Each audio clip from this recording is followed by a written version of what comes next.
హైదరాబాద్, బెంగళూరు, పూణే, చెన్నై, నోయిడా ఇవన్నీ సాఫ్ట్వేర్ కేంద్రాలుగా ఎలా మారాయో రాబోయే 15 సంవత్సరాల్లో విశాఖపట్నం డేటా కేంద్రాలకు రాజధానిగా మారబోతా ఉంది.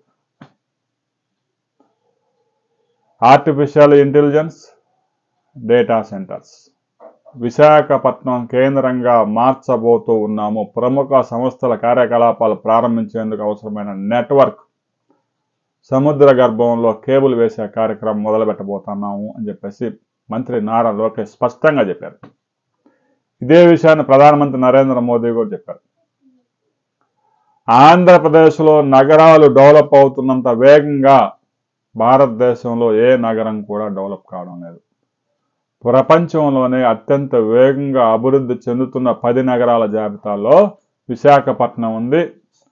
రాబోయే 5 సంవత్సరాల్లో అమరావతి కూడా ఆ లిస్టులో చేరబోతా ఉంది.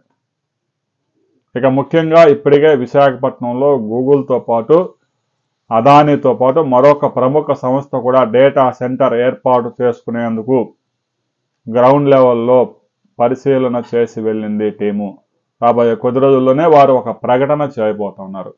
దాదాపుగా డేటా సెంటర్స్లోనే 2 లక్షల కోట్ల రూపాయల పైగా విశాఖలో పెట్టుబడులు రాబోతా ఉన్నాయి.